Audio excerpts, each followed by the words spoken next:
So good evening, everyone. See, I'm hoping everyone can see my screen. Good evening. Having a little bit of tech issues, so it might be a bit slow. So welcome to our first Healthy Caribbean Youth Capacity Building Session for 2026. My name is Doriel Quinton, as some of you may know, and I'm a member of Healthy Caribbean Youth from Barbados, and I'm very excited to be moderating today's session on op-ed writing and using op-eds for advocacy. So please, feel free to introduce yourselves in the chat, as I said before, so we can get a gauge of who's on. I'm seeing we have Belize, we have some Healthy Caribbean Youth members, Diabetes Association of Trinidad and Tobago. We have Tanya. Hi, Tanya from Scrubs Life Cares. So we have a healthy group here. And to start this session off, I really wanted to talk about the work of Healthy Caribbean Youth because it matters with respect to this session. So our three pillars are: one, capacity building, what we're doing right now; two, networking and advocacy. And to quote directly from our HCY webpage, we advocate that our messages about prioritizing healthy environments, especially in the Caribbean region, reach far and wide. And there are many ways that we can, advocate. And op-eds offer a very powerful opportunity for us to use written storytelling to shape public discourse. So today's session is designed to help us understand the value of op-eds as an advocacy tool, also to provide some practical tips for writing clear and persuasive pieces, and to explore how we can, further amplify and maximize our impact. So whether you've already written an op-ed or you're curious about where to start, we really hope that this session will be beneficial to everyone. So before we jump into our session, we really like to get a sense of who is in the room, right? So I'm going to invite everyone to participate in a quick Mentimeter exercise. See if we can get this to pull up. Great. So you can scan the QR code that's on your screen right now, or you can click the link that should be shared in the chat. And once you're in, give us a thumbs up so we know that you're ready. So we have 3 thumbs up so far. So I'm going to give persons a couple of seconds. We have 11 persons in. 6 thumbs up.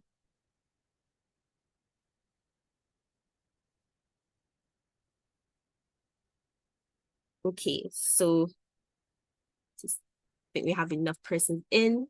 So our first question we wanted to ask: have you ever written or contributed to an op-ed?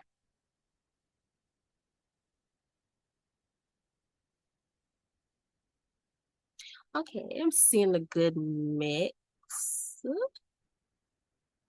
All right, so we have so far 4 persons who said yes. And we have 7 persons who said no, but we want to, which is good, so we can learn from each other. If you have experience writing, you can share your insights in the chat, especially when we have our Q&A session after the panel discussion. You can, raise your hand and unmute and share those insights with us. So this gives us a good baseline of where we're at right now. So we'll move on to the next question. What public health issue would you most like to write an op-ed about? Public health is very complex and encompassing. There's so many issues, so little time. Female health, that is good. There's a lot of talk nowadays about, reproductive health. Also, access to menstrual products. We have insulin access, diabetes education, how farms are good. Okay, like that agriculture aspect. That's really nice. Reproductive health, child obesity, NCDs prevention and management. Yep. You see, we have any more responses? Okay, we say reproductive health is a topic that me personally are very interested in. So I'll be looking out to see if I'll be able to read some of these op-eds this coming year. We have marketing of unhealthy foods and beverages to children. As a medical student, NCD management and diabetes are very important to me. Yeah. Intersection of reproductive health and sports, school nutrition policies and lack thereof in my country. Okay, so we're seeing that there is definitely a lot of interest in writing op-eds and varied topics. It's very, yeah, and keep them going, keep them going. From the package warning label, and how Caribbean people have been systematically placed in environments where getting sick is easier than staying healthy, all the way back to colonialism. I would love to read a piece on this, definitely. So in essence of time, I'm going to keep it moving. So you want to know, on a scale of 1 to 5, how confident do you feel about writing an op-ed? And how well do you understand how op-eds can be used as an advocacy tool?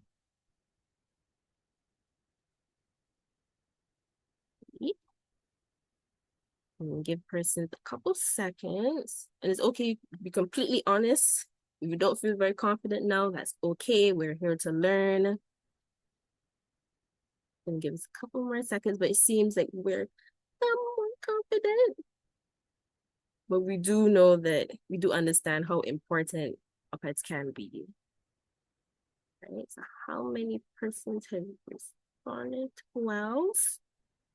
Let's see if we have any more responses. Great. Okay, so this gives us a very good baseline so far. So thank you very much for sharing with us, during this Mentimeter exercise. And let's get right back on track. So just wanted to quickly ground ourselves in, just the basics of what an op-ed actually is. So definition-wise, op-ed originally stood for opposite the editorial page, because traditionally these kind of pieces were published opposite of a newspaper's official editorial. But nowadays, and more commonly, people like to refer to op-eds as, opinion editorials or opinion pieces. The key word here being, opinion. So you are encouraged to take a clear position on an issue. You're not just informing, you have the ability to persuade, to build an argument, and to shape a narrative. And op-eds can be very powerful because they allow us to respond to policy debates. You can also elevate your voices and have like a concrete call to action, all while using a medium, newspapers and news outlets, that are traditionally seen as very credible, right?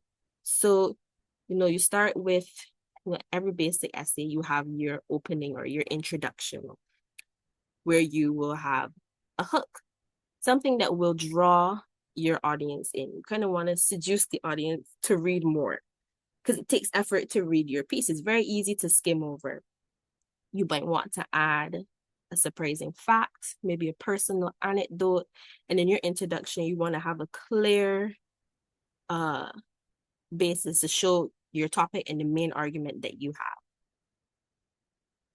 followed by your body. And this is the place where you build your argument. So you'll answer like, what's happening? Why is this problem a problem? Is it an opportunity? And you can use this part of your piece to build your argument. And you can use facts, statistics, data, but you can also use lived experience. So as youth, with our youth voice, if you're living with an NCD, those are all things that you can leverage and incorporate into your piece to give it, its own feel and be authentic to you. And you can also use your body to refute a common opposing view. So you show balance, but you show why, your opinion, your side is credible and why your readers should relate to you. And with all good things, all good things come to an end. With your conclusion, you can wrap up your op-ed with a restatement of your main point. Maybe you want to propose a solution or a call to action.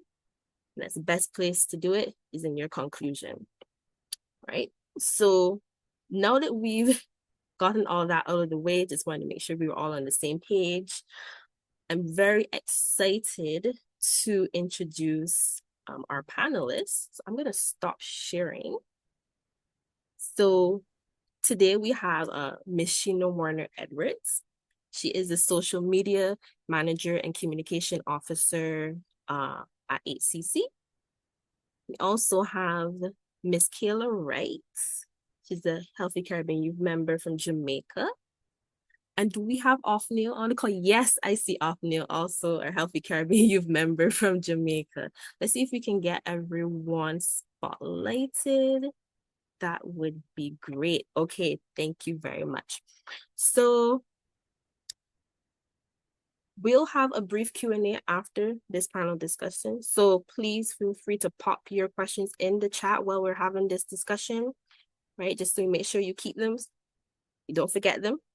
So first I want to set the scene with you, Sheena, like to zoom out and get like a bigger picture. So from the regional perspective that HCC has, how have op-eds been used to support advocacy and influence public health conversations in the Caribbean?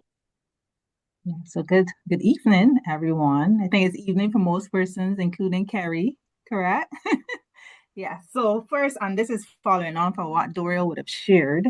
So op-eds generally are used, especially in our space and in the advocacy space, to support the policy efforts. So by policy efforts, it would be our focus policies. So those are around childhood obesity at the moment, mostly. And what we have been doing is more or less identifying persons, key persons who have a loud voice or a particular voice, a focus voice. So in some cases, as you would have seen, the youth voice is one that is favorable because all of our policymakers across the region are more or less engaging the youth, or trying to, not fully in some cases, but engaging the youth in the conversation, because that's the next generation. That's the generation we are building an environment to support. So those are some of the key things that first you identify. So your target audience, but also your messenger. And more and more we've seen that the messenger is very, very important. So whoever is delivering the op-ed is actually key, because that person can garner the attention of whoever the target audience you're focusing on. And that would be, in some cases, it could be general public, but in other cases, it could be policymakers. Because what we are trying to do with op-eds is to create a groundswell of conversation around a particular policy.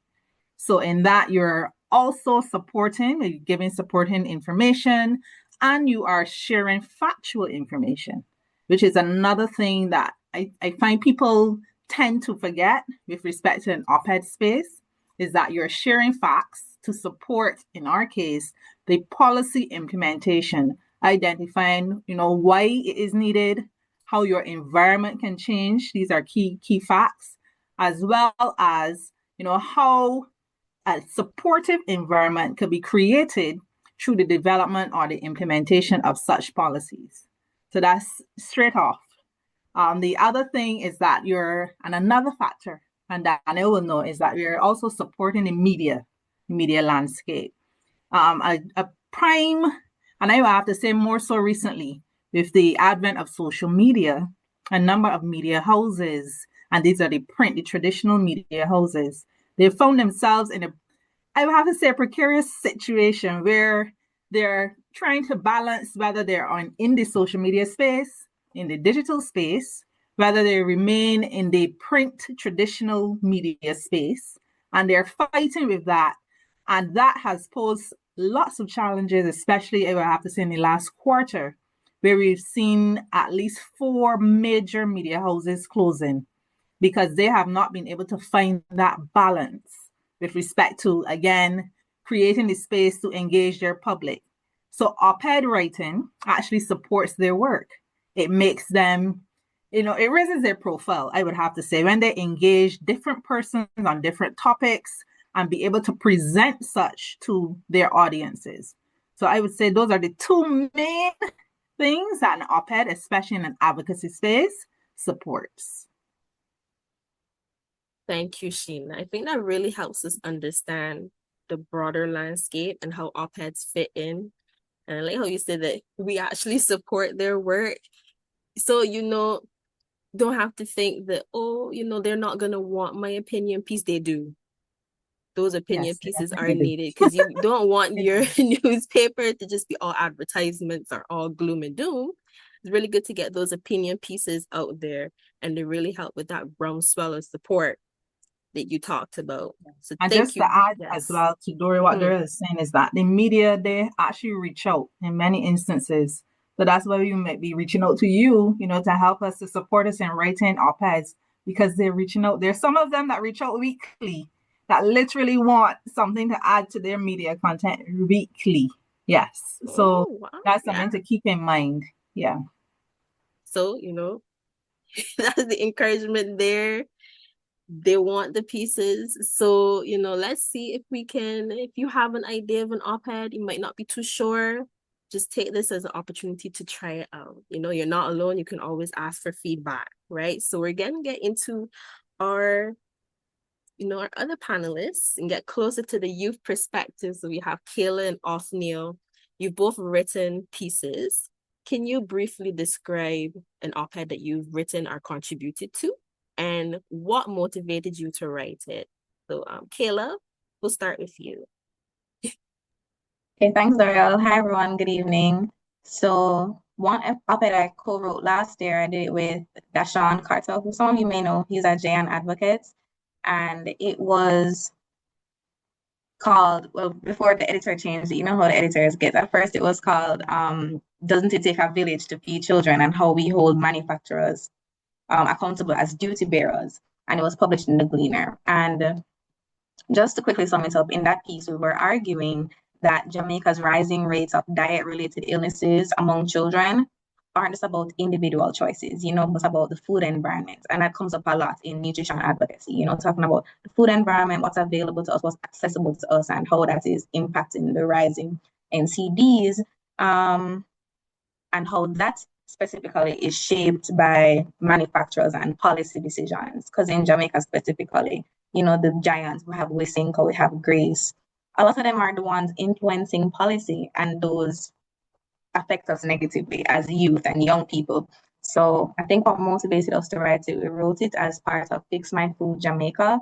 And we were seeing how often responsibility for nutrition gets placed entirely on families and just the individual, even though what children specifically eat is heavily influenced by marketing, and pricing and what products are available. And of course, what goes on in school and communities, because we're spending hours a day in school, 5 days a week. That has a big influence on our diets. So we wanted to kind of shift the conversation from blaming individuals to examining the systems in place that kind of shape our choices. Yeah. Thanks, Kayla. And we have a little post-session reflection that actually includes Kayla's op-ed. We'll share this after. So it's just a sneak peek. You've heard about the op-ed, but you'll be able to read it as well. So thank you very much for sharing. And on to you, Othniel. Can you share your experience? Hi, afternoon.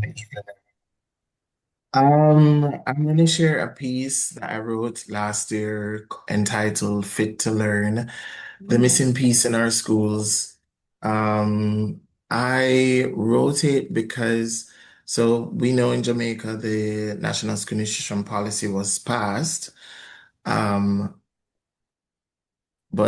I'm not a nutritionist, I'm a physical therapist. And I had a very keen interest in the portion of the policy that spoke to physical activity. and how we would engage our children. And I sought to explore in the piece what the policy speaks to in relation to physical activity, but also to challenge the policymakers and us as a people to think more broadly as to how, because I remember we had a forum where it was mentioned that they would develop an entirely new policy for physical activity. And so I thought to myself, if we were to wait another 5 to 10 years for them to develop this policy, it might really be too long. And so I was essentially challenging the policymakers in the piece to let's think about implementing other things while we wait on this other policy. So though the policy predominantly speaks to nutrition, but using it as a springboard to get physical activity to be more coordinated as it relates to efforts. Um, and so that was really my aim, was to find a way to include something I was passionate into something else that spoke to it, but never really addressed its full scope. Thank you very much, Akne. It's good to see that you're able to, get your passion in there, intertwine it so you make that piece your own. Very good to hear that. I'll also share my personal experience. I've written op-eds around youth tobacco control. Because I was seeing, that increased marketing and targeting of young people by the tobacco industry, coming up with new and more flavorful, colorful flavors and all this colorful packaging. And I will say at the beginning, I wasn't like 100% confident, like, oh my God, let me write an op-ed. But I did get that encouragement, from Healthy Caribbean Coalition, Healthy Caribbean Youth. And Sheena said there are editors who want to hear and see these issues and publish them.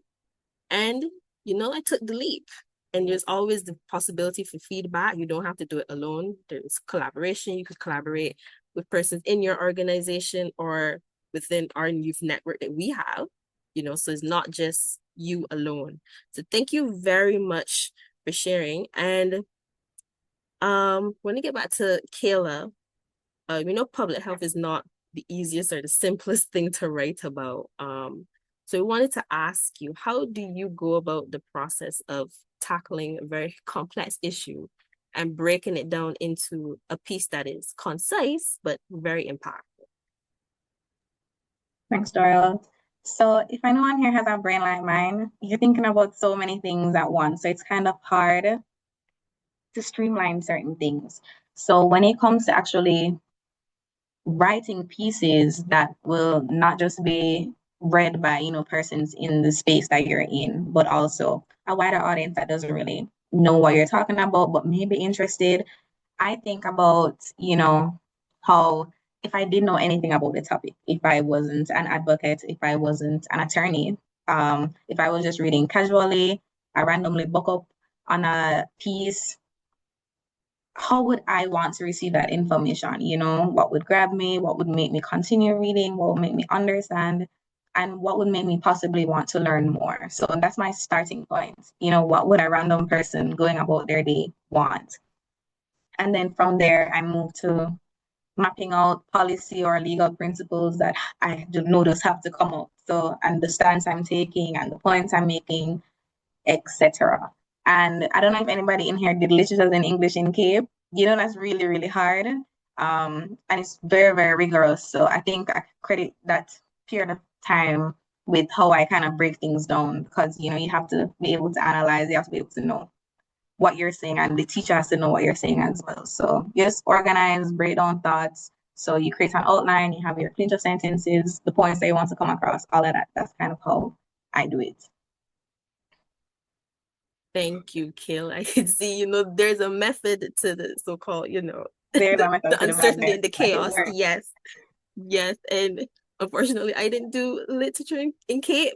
Oh, I didn't have that as a support, congrats. but it is good to break things down, organize your piece, and be cognizant of who is probably going to read your piece. They're not going to be, probably the same demographic as you, It might come from a completely different demographic where they don't even know the Yeah. basics, right? So you have to cater to all of those. So thank you very much, Kayla.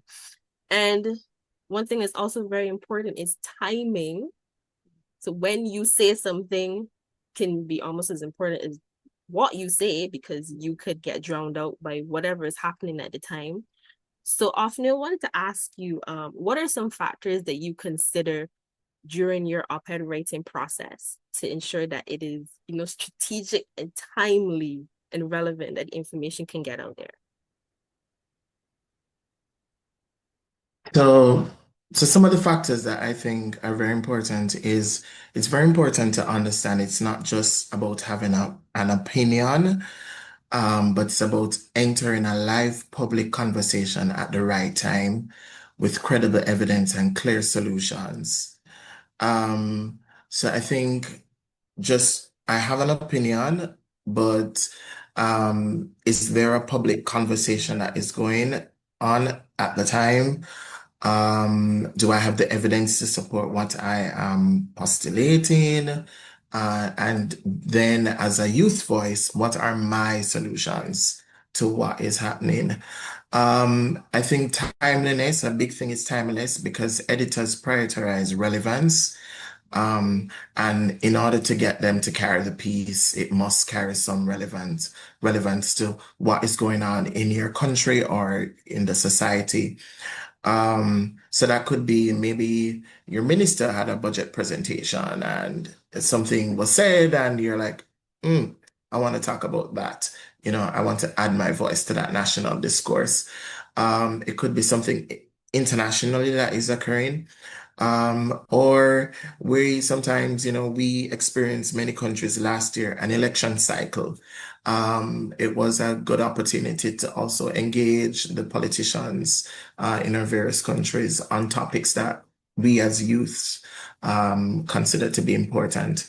Another thing is outside of timeliness, so evidence and credibility. The op-ed, even though it's your opinion, it should be driven by facts. So data should support what you're saying. So your sources are very important. Just to speak about sources, I have encountered or I've learned over time that not all op-eds you need to put sources for everything. So depending on if the column requires it or not. So those things, the different news outlets might say, for example, I remember when I was asked to write the piece for the Trinidadian Guardian, my initial piece had a lot of sourcing, etc., etc. And I was then asked to revise, remove, etc., taking those guidance because that particular column it wasn't necessary in talking around. So so that doesn't mean it's not factual. It just means that you don't have to source or to cite everything you're saying. So when you talk about evidence and credibility, just ensure that what you're speaking is actually factual. You have done your research over and over again, checking, was this data accurate? Did something change? Etc. Clear audience targeting, I think is very important. Who are you trying to influence? So every op-ed might not be directed at the policymakers. So for example, I found that I've had persons reached out to me to say, hey, I have a grandchild that is currently struggling with obesity, and I've been trying to tell the mother to do this, and so there's a running conversation, just how you could help them. And they said, okay, I hear your tips. I'm going to try it out with my grandchild this weekend. So sometimes you might not get the big pull that you're trying to get, that one policymaker to just, oh my God, I'm going to champion this with you. But there are persons within your community who are reading, and it helps to shape their thought process. And they go back and tell a relative, and then a relative, and then another relative. And so the audience you're targeting to think through that. The audience then determines the level at which you're writing. So if you're targeting regular folks, then the language you use would need to be simple enough for the concepts to be understood. But if I'm targeting, say I was targeting a particular, maybe I'm expounding on research that is groundbreaking, that I'm sharing with fellow physiotherapists who are academics, then I might elevate the language that I'm using to have the discourse. The last two things I would say is have a strong central argument around what you're trying to say. So having a clear thesis as to what you are talking about. Again, solution oriented. That's one of the things I've been trying to do more of. Not just speaking, but saying, giving points. This is what I think you should do. These are my 5 points. I don't want it to come across as I just have an opinion, but I also have solutions. And then the final thing is word count. If you can factor in the word count, then sometimes pieces are not published because this particular paper might have a very strict word count and you might be unaware. So I generally go around and ask and say, what's the room I need to play with in order to write the process? So those are some of the things I would consider when doing a piece in terms of timely and being relevant. Thank you, Apne. You gave us a lot of food for thought. I was making my notes. I really like how you said this question is very pertinent. Is there a public conversation happening? Right? Let us leverage whether, ministers having a budget or, there's a health day. Editors are looking for pieces, especially around health days, because they're anticipating, so there's always room for that. Clear audience targeting, love that as well. You have different audiences, whether you are targeting politicians or maybe, people who are caretakers of persons with NCDs. You want to help them understand certain topics as well. Strong central arguments, and of course the word count, very important. So thank you for those gems. And I noticed in the beginning, you talked about the youth voice, and I want to ask Kayla her thoughts. As youth advocates, we hear, youth voice, that's our greatest asset. So how do you leverage and incorporate your youth voice into your piece? I think for me, leveraging my youth voice is about proximity because I'm writing from within the generation I'm speaking about. I'm not observing from the outside, I'm here. And these are experiences I have, these are experiences my peers have, and I'm able to give that perspective through writing. And I think through doing this kind of affects how I even shape my own issues or shape the issues or frame the issues that I want to tackle, because you want to prioritize as a young person writing about things young people are going through. You want to prioritize clarity and honesty and relevance, even going in with the timing as well, that Afnil was just talking about. Like, you want to ensure that what you're writing here is relevant, it's timely, and thinking about what this means to resonate with someone who is also a youth. So I try to reflect the questions that young people are already asking. For example, tensions that we're feeling. So things about fairness and access and identity and equity, and translating those again into what I said before, like structured arguments that will flow freely and properly on paper. So I think that when we talk about the youth voice, it's not just tone, it's the perspective that we're bringing to things, and it's very valuable and it's needed in times like this, and bringing that type of lived reality into spaces that are often very formal or policy heavy. As Sheena was saying earlier, governments are trying to incorporate youth, but sometimes they fall short. And this is where, through writing specifically, we can meaningfully contribute to these conversations, these national conversations. Thank you, Kayla. We're getting some hearts in the chat. I love how you said it's not just tone, it's our perspective. Because we have that perspective. You said not from the outside, we're in the inside. Like we know what's happening, we know what youth are facing, and we're able to bring this to the fore. Yeah. Thank you for that perspective. So let's say we've finished writing. We know we've incorporated the youth voice. We've made sure that we're under the word limit. We've targeted our audience. So, as Othniel, help us understand what should we do next. So, can you walk us through what the submission process looks like for you, and how do you amplify the piece? Let's say after it's been published.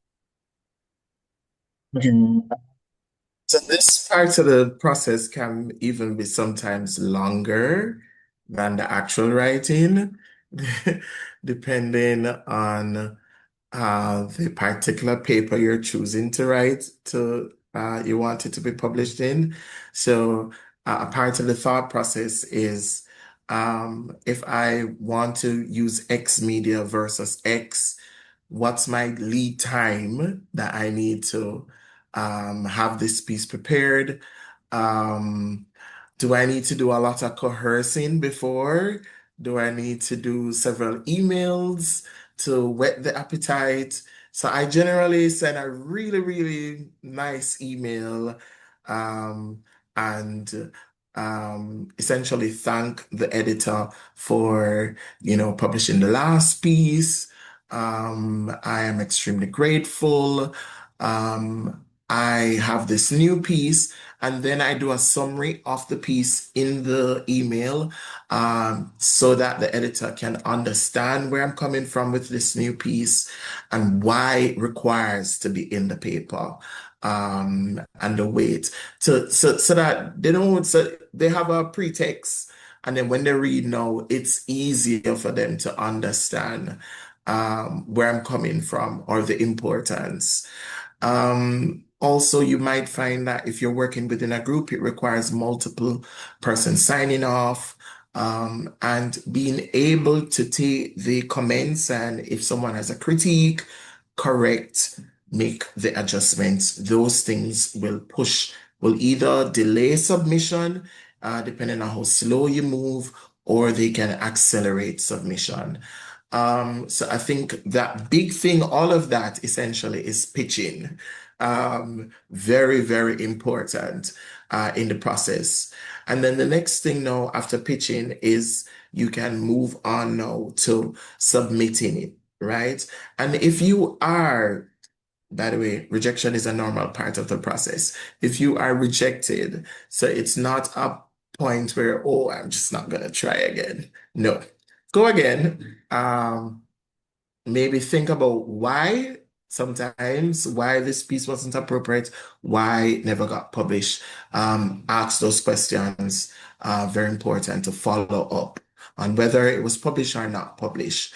In terms of amplification, so publishing isn't the end. Amplification matters. I'm going to share two things. Um, so when I wrote Fit to Learn, it was published in the Gleaner, and then it so happened that that piece caught the eye of the CATCH program, which is Coordinated Approach for Child Health, which was developed in the US. And I believe they reached out to Healthy Caribbean Coalition, and then they contacted myself. And so I was able to talk to the conceptualizers of the program. Now, this program has developed physical activity programs across the globe. They've done it for over 10,000 children, 10,000 schools in terms of programs. So massive, massive reach.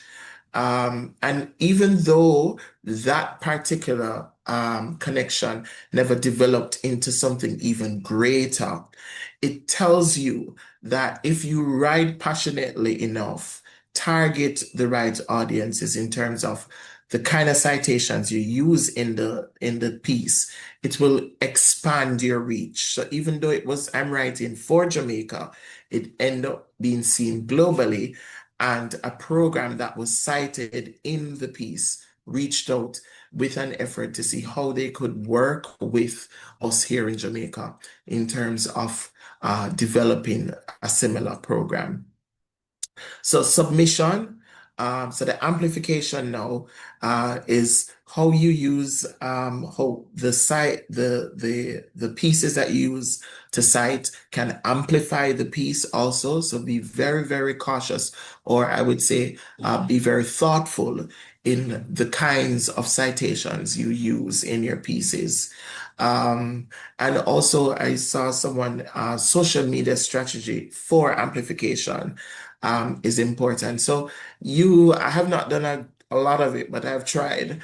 Um, is you can break the piece down into sections and curate special slides, and then maybe over a week engage social media with the content on your platforms, and you can create different versions of it. You could maybe use Twitter for a blast, or you could maybe decide to do like a live with a conversation with your entity, your youth group, and have a discourse around what was written that will help to push the piece further.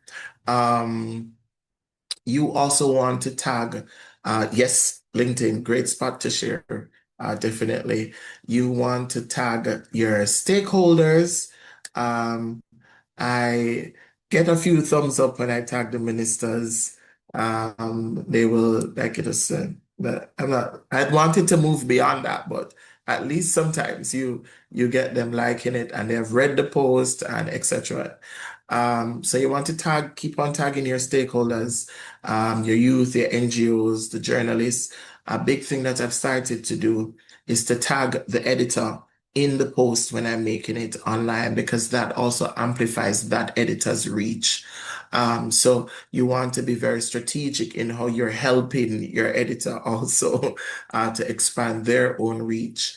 Um, Repurpose the content as before. So maybe maybe the piece was written a month ago and something comes up 2 months later. Go ahead with it. Go again with it and repost and tag something, make it relevant again to say, haha, I wrote about this 2 weeks ago or a month ago, and here it is. It came up again. Would you like to go back to this? So you can continue to reuse the content. And then the next thing I would say is you could track your comments. So if someone responds to you via WhatsApp, or even if it's people you know already, respond back to them and just engage it.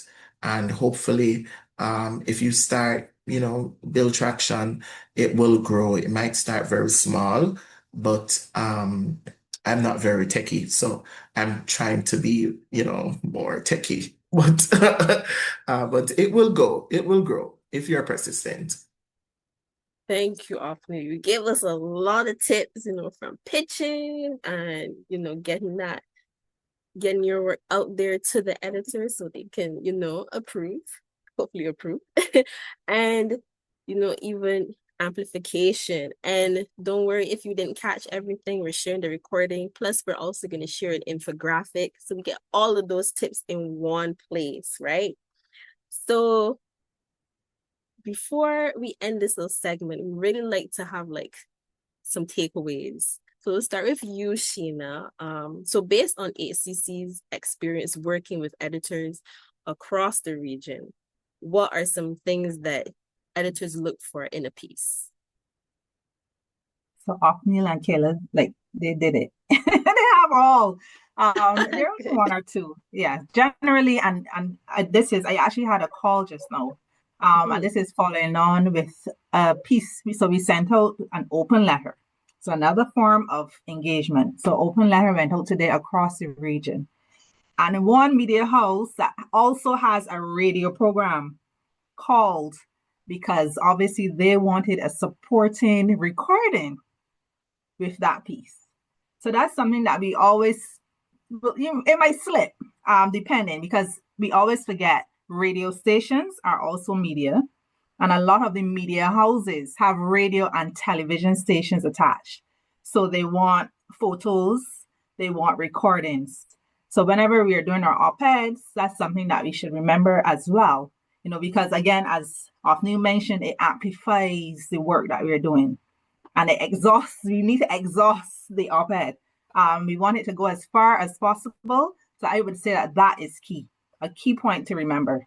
You're reaching various media houses and they have all arms. So you want print, you want television, you want radio, as many, media outlets that we can, engage across the entire region. Always remember that. So outside of the word count, we're also looking at recordings. So if you can do, and it could be a recording, it could be a statement, it could be a quote. It doesn't have to be that you're reading back the op-ed. So that's something that I would say to remember, in addition to everything else that was shared. Thank you. Even radio kind of slipped my mind.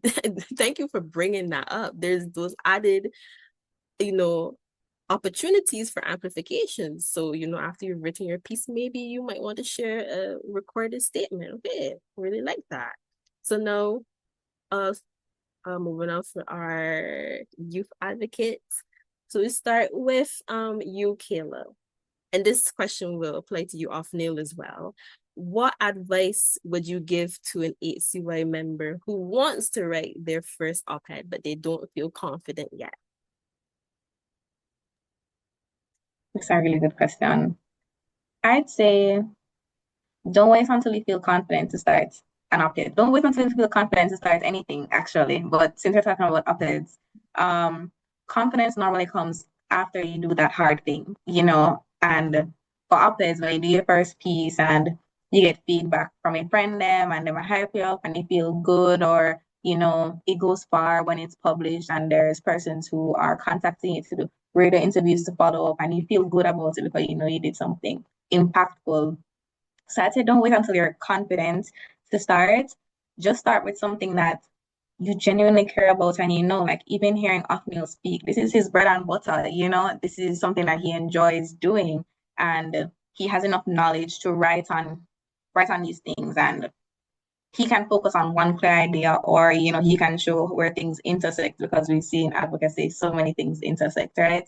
But yeah, I'd say don't wait until you're confident to start, and just write the first draft, then refine it. And you have so many people at HCY who want to see you do well, who are willing to help, who have written op-eds before and can give you guidance. So lean on us, and also just believe in yourself. Yeah.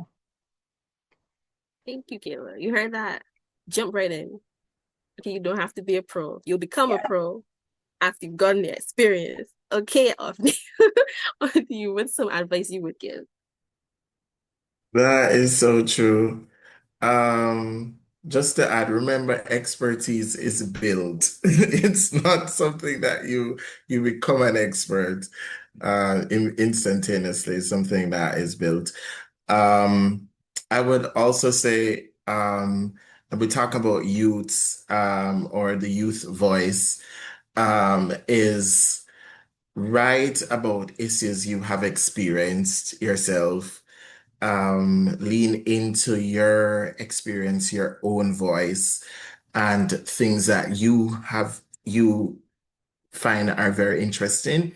And those things you tend to know a lot about because you would do the research for those areas because they have interest you.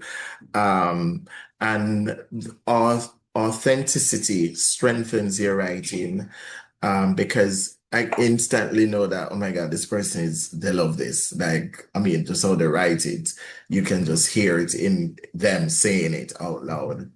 I would say, like, initially, hopefully, well, Doral is going to share the infographics, so she'll reshare the simple structure that she mentioned earlier to follow.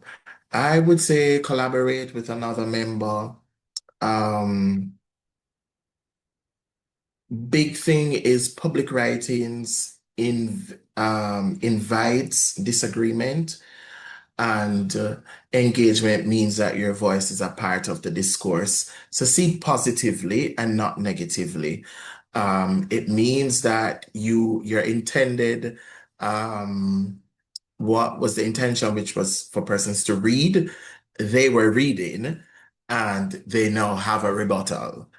And I have found that because I've listened to had several things to say. I've written, even relatives were like on a totally different path from what I was saying. And I had to be like, I had an uncle who kept on talking like for literal weeks. And it so happened that he spoke to my mother this week and he told my mother he hasn't written anything in a while. So so there are people who they probably don't tell you, but they are reading. And if you do have someone who doesn't agree with what you had to say, that's fine. That means that you're doing what you intend to do. Um, I would also say practice on smaller platforms. So that could mean that you have an opportunity to do a newsletter, is to start doing those things, just gain the confidence to writing.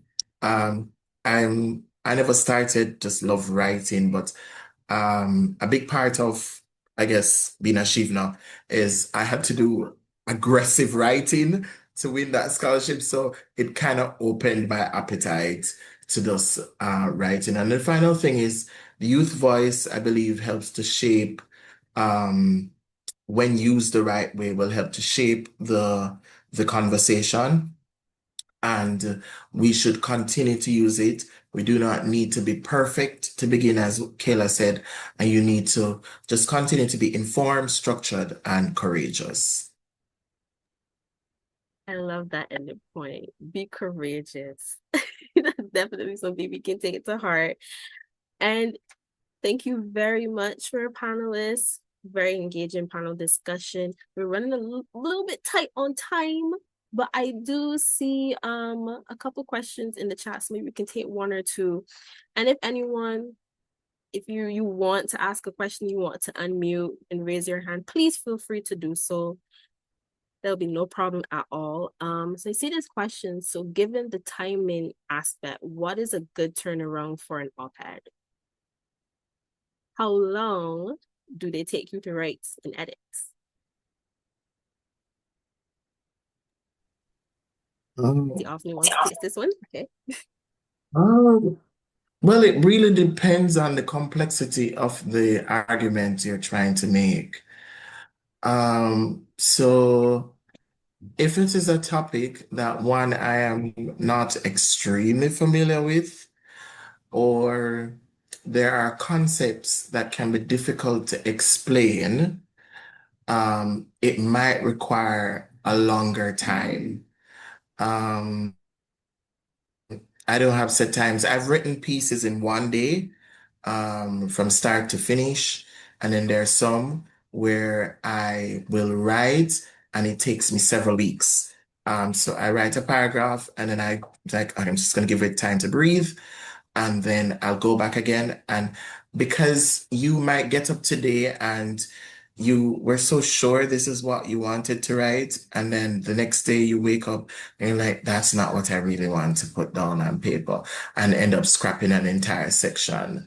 So it takes a while to settle on what you want to write. So for me, I don't have a timeline.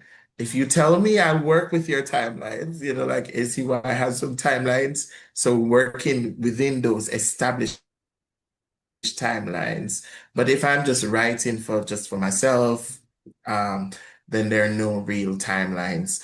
The timeline is dependent on how difficult the topic is to expound on and what exactly I'm trying to bring out. If Mhm. the topic is something that is not generally written about, especially if the youth voice is new to the space, within that topic, you might want to handle with a little bit more care than opposed to something that was well ventilated, prior to, or a topic that is generally well written about. Thank you, Neil. I think we have time for one more question. So I just want to get Jordana's question. How many sources, if any at all, do you recommend included in the op-ed? So I know, Neil, you touched on this. If you want to expand a little bit, and maybe Kayla may want to give your opinion. I like killer start. All right. Because like I was wondering what to say because I think outside of like data, like very specific types of data, you want to put where that comes from, but you don't want to overwhelm the piece, like what Afnia was saying before. So I'd say, even based on what you're writing as well, like how data heavy it is, it would depend on that. But I feel like over 5 sources is a lot for an op-ed. That's not supposed to necessarily be long in the first place either. Yeah. And not too technical. So yeah. Okay. And I think with that, we can kind of close this panel discussion session, but do not run off just yet. I would just like everyone to please, let's get back into Mentimeter for just a little post-evaluation question, just to see how you're liking this session so far. So let me see if I can bring back up. Yeah. So I brought back up the QR code so you can scan that. I've placed it back in the chat. You can just copy and paste that back in the chat to make sure you can click it and get into the Mentimeter quickly. Okay, so just wanted to ask you guys, how confident do you feel about writing an op-ed now? How well do you understand how op-eds can be used as an advocacy tool? Did you find this session beneficial? Please let us know. You can be honest. This is anonymous. So please give us your honest thoughts. I'm going to give us a couple of seconds. 5, 6. Let's try to get to 2/3.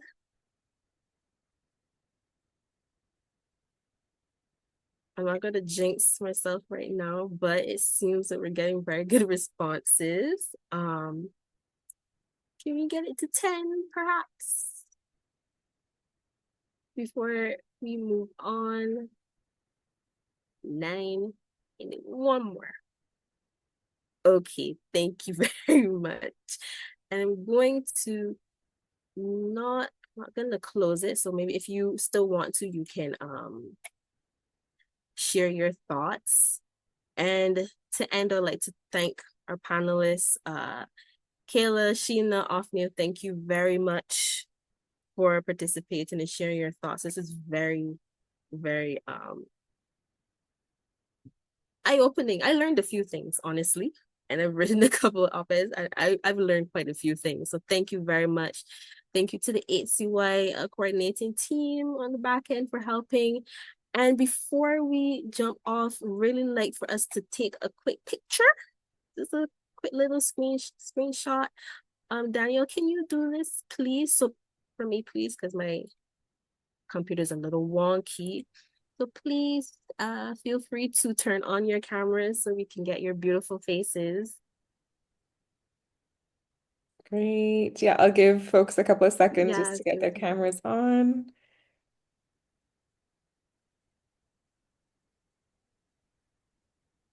Great.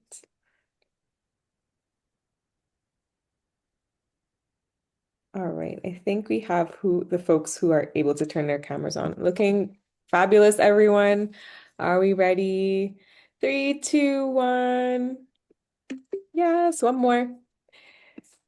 3, 2, 1. Excellent. Thank you. Thank you, Daniel. Thank you very much. And just want to remind you that after this session, we will be sharing the session recording, plus the slides, the presentation that we shared, and a little infographic sharing, the tips. And we heard from our panelists today. And we want you to stay tuned because this is just the first of our capacity building sessions. We are going to have one in May. The date is not 100% solidified, but we just want you to just keep that month in your calendar. We will get back to you, and we'll be focusing on, I think it's health communications and Canva. So this will be a very interesting session. So cannot wait for that one. So we'll keep you updated on that. And I just want to thank everyone for turning out. Thank you for making the time. And I hope you enjoy this session.